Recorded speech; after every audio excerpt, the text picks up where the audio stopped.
안녕하세요, 랑쌤입니다. 오늘은 2025학년도 정시에서 입결이 많이 하락한 학과에 원서를 집어넣어서 합격한 학생들의 성적을 보도록 하겠습니다. 2025학년도 정시의 경우 의대 증원으로 인한 최상위권 수험생들의 증가가 진학사에서 서연고 성적을 꽤 높여놨었는데요. 최상위권 성적을 맞은 학생들 중 대부분이 의대 지망생들이었기 때문에 원서를 직접 쓰지 않은 것이 입결 하락에 가장 큰 영향을 미쳤다고 보고 있습니다. 따라서 연세대 고려대의 많이 뽑는 학과의 경우는 상당히 큰 입결 하락을 보였는데요. 첫 번째 학생부터 성적을 보도록 하겠습니다. 이 학생의 경우는 연세대학교 경영학과를 합격한 학생인데요. 연세대식으로 3점대 초반의 성적을 가지고 있는데 2025학년도부터 사탐 가산점이 붙었기 때문에 작년 누백보다 조금 더 누백이 타이트하게 잡히지 않을까 이렇게 생각을 했고, 실질적으로 진학사의 입결이 상당히 높게 잡히고 있었습니다. 700점이 안 되는 이 학생의 경우는 인문계열을 써야 안전하게 합격을 할 수 있었던 상황인데요. 이 학생의 경우 소신 지원을 원했습니다. 그러면 무조건 연세대학교 경영학과를 써야 한다고 얘기를 했었고요. 가군의 연세대 경영학과와 나군의 성균관대 경영학과를 지원하여서 생각보다 예비번호를 엄청 잘 받았어요. 60번대 중반의 예비번호를 받았고 합격을 했습니다. 상당히 축하드리고 지금 학교생활 잘하고 있을 것이라고 생각이 들고요. 다음 학생도 연세대학교 경영학과를 지원해서 합격한 학생입니다. 이 학생의 경우는 진학사에서 잡혀있는 점수를 토대로 추정을 해봤을 때 근처에 있는 점수가 도거동문이나 불어불문이 잡혀서 여기를 지원할 수도 있었는데요. 무조건 연세대를 붙고 싶으면 경영학과를 집어넣어야 된다고 강력 추천을 했었고, 성적 보시면 탐구 두 번째 과목의 성적이 조금 안 좋잖아요. 이것 때문에 다군의 성균관대 글로벌 경영학과의 경우는 탐구 한 과목만 반영을 하고, 그것이 성균관대 글로벌 경영학과는 최초합으로 붙을 수 있는 성적이었기 때문에 다군을 지르자 이렇게 얘기를 했었고 100번대 후반의 점수를 받았고요. 연세대학교 충원 합격 순위가 119번까지 합격을 했고 119번의 추정 점수가 691점 대 후반에서 692점대 초반 여기로 잡히고 있거든요. 그래서 누백을 환산을 해보면 연세대식으로 4.14%까지 연세대 경영학과를 합격을 했습니다. 그러면 2026학년도의 연세대학교는 2024학년도 정도의 성적을 갖지 않을까 이렇게 추정이 되기 때문에 올해 2026학년도 수능은 2025학년도를 보고 원서를 지원해서는 큰일 납니다. 특히 연세대에서 발표한 100분위 70% 컷이 93.75로 나와 있는데 정시에서 100분위 70% 컷은 아무런 의미가 없는 데이터이기 때문에 절대로 100분위를 보고 정시원서를 써서는 안 된다. 이것을 말씀드릴 수 있는 성적입니다. 참고로 이 학생의 100분위를 환산해보니 90.33%가 나왔습니다. 다음 학생은 성균관대 사회과학계열을 합격한 학생인데요. 성균관대 사회과학계열의 경우는 나군에서 가군으로 옮겼습니다. 그래서 입결이 많이 떨어진 케이스라고 보시면 될 것 같아요. 왜냐하면 가군은 연고대가 자리를 잡고 있기 때문에 성균관대 사회과학계열의 경우는 연고대를 포기하고 들어와야 하는 학생들이 주로 들어와야 하는데, 이번에 성균관대 사회과학계열을 지원한 학생들의 점수층이 상당히 약했다는 것이 보여졌습니다. 진학사 상으로는 6.8%대 학생 645점대까지가 5칸을 부여받았었는데 이 학생의 경우는 7.35%거든요.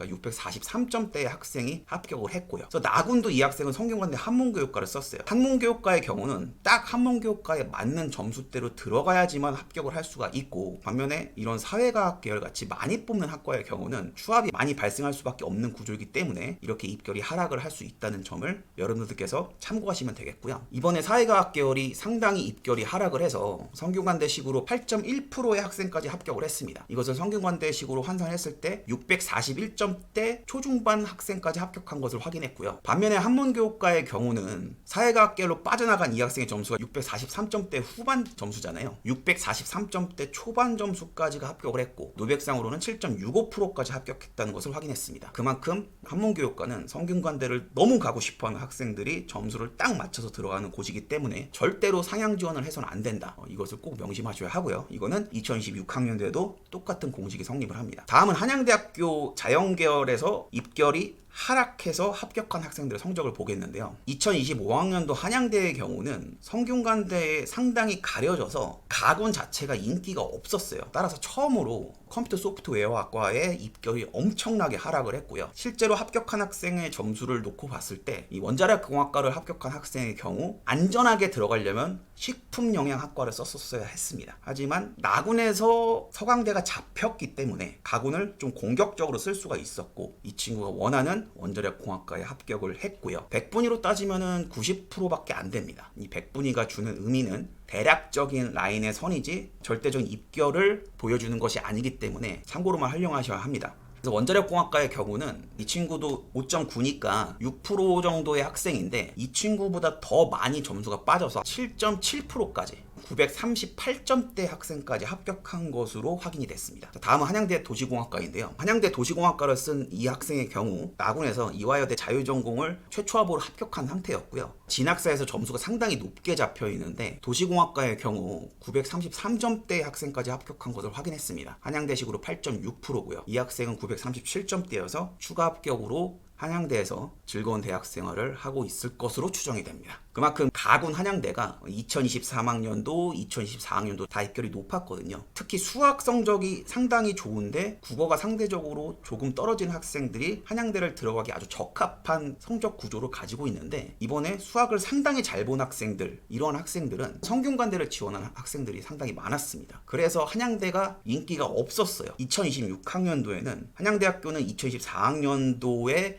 누백으로 좀 입결이 올라갈 것이다 이렇게 추정이 되기 때문에 2025학년도에 성적만 가지고 한양대 정시원서를 쓰면 큰일 난다는 것을 다시 한번 강조드립니다. 다음 학생은 이화여대를 거의 문을 닫은 학생인데요. 아직 이화여대의 2025학년도 최저 누백서는 확인을 못했습니다만 10점대 후반에서 형성되지 않을까 이렇게 추정이 됩니다. 이 학생의 경우 다군에서 홍익대 건축학부를 붙어놓은 상태였고요. 나군에서 이화여대 통합선발 자연계열이 많이 입결이 내려와서 진학사에 잡혀있는 점수 때보다 꽤 낮지만 충분히 합격을 할 수가 있었고요. 특히 이화여대도 연세대와 마찬가지로 영어 1등급이 매우 중요하기 때문에 이화여대를 가고 싶어하는 학생들은 영어 공부를 열심히 하셔야겠습니다. 그 다음 학생은 건국대 경영학과를 마지막 날 전화받고 합격한 학생입니다. 건국대는 특이하게 영어 반영 비율이 상당히 낮은 편이기 때문에 영어가 4등급이어도 엄청나게 큰 타격은 없었습니다만 영어를 조금만 더 잘 봤다면 마지막 날이 아니라 조금 더 일찍 전화를 받을 수 있지 않았을까 이런 생각이 드는데요. 진학사 점수상으로 원서를 쓸 때는 점수가 조금 모자른 상태였지만 다군을 숭실대로 하향 지원을 했기 때문에 공격적으로 쓸 수가 있었고요. 이런 공격적으로 원서를 쓸 때는 많이 뽑고 최초합으로 붙은 학생이 많이 빠져나가야 할 학과를 골라서 들어가야 합니다. 대표적인 게 경영학과죠. 그래서 건국대 경영의 경우도 누백상으로는 이 학생이 합격을 하는데 진학사에서 계속 점수가 높게 잡히다 보니까 좀 불안했습니다만 마지막 날 전화를 받아서 건국대를 합격한 친구입니다. 그 다음에 입결이 하락할 것이라는 것을 추정한 포인트가 최상위권에서는 연세대, 그 밑에 티어에서는 숙명여대, 가군이 추합이 많이 돌 것이다 이렇게 추정을 했었습니다. 왜냐하면 나군에 숙명여대 자유전공이 생겼기 때문에 대부분의 여학생들이 자유전공을 더 매력적일 것이라고 생각이 들었고, 그리고 숙명여대 경영학부가 너무 진학사 입결이 높게 잡혀 있었어요. 물론 2024학년도 누백을 참고한 거였겠지만 자유전공이 생기고 난 다음에 가군 숙명여대는 상대적으로 점수대가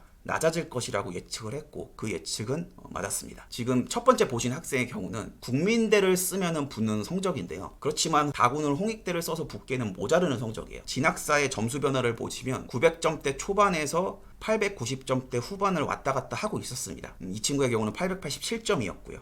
가군을 숙명여대로 쓰기를 권장을 했고 그래서 숙명여대 경영학부를 합격을 할 수가 있었고요. 두 번째 숙명여대 경영학부로 붙은 학생의 경우는 이 학생이 거의 마지막에 전화를 받은 학생이에요. 885점이기 때문에 진학사의 입결과는 상당히 차이가 나죠. 그렇지만 이 학생의 경우는 반수를 고려하고 있었기 때문에 공격적인 원서 지원을 원했고 그러면은 아군의 숙명여대 자유전공과 가군의 숙명여대 경영학부를 둘 다 들어가 보자. 그래서 경영학부를 합격한 학생이고요. 2026학년도에는 2025학년도처럼 23%까지 누백에 떨어질 것이라고는 예상이 안 되고요. 한 20%대에서 숙명여대 경영의 합격선이 결정되지 않을까 이렇게 추정이 됩니다.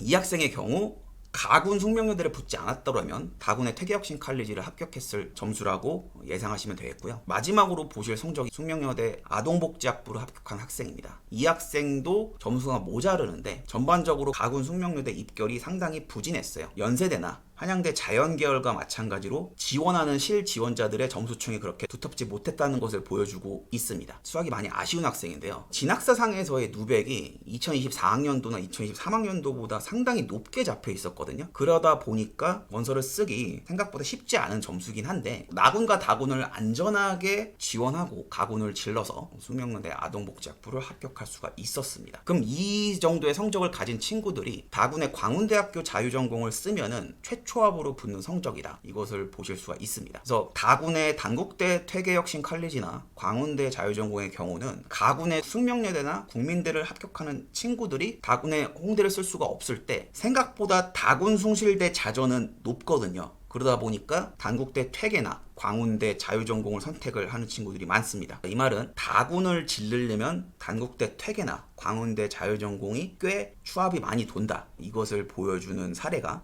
이 성적표에서 볼 수 있다는 것을 나타내고 있습니다. 생각보다 가군과 다군에서의 학교 원서의 레인지가 되게 긴 편에 속하는 그러한 점수대를 소개를 해드렸습니다. 자, 이렇게 정시는 변수가 있습니다. 2025학년도는 의대 증원 때문에 입결 자체가 뒤틀려 버린 게 있어요. 2026학년도는 아직 발표가 안 됐습니다만 의대 정원이 2024학년도로 돌아갈 것으로 예상이 되기 때문에 2025학년도의 누적 백분위보다는 2024학년도의 누적 백분위로 생각을 하시는 것이 조금 더 확률이 높지 않을까 이렇게 생각이 들고요. 5월에 추가 합격 인원이 몇 명인지를 확인하면 제가 학교별로 어떤 학생들 성적들이 합격을 했는지 이것을 가지고 영상을 제작하도록 하겠습니다. 오늘 영상도 끝까지 시청해 주셔서 감사하고요. 저는 또 다음 영상에서 찾아뵙도록 하겠습니다. 감사합니다.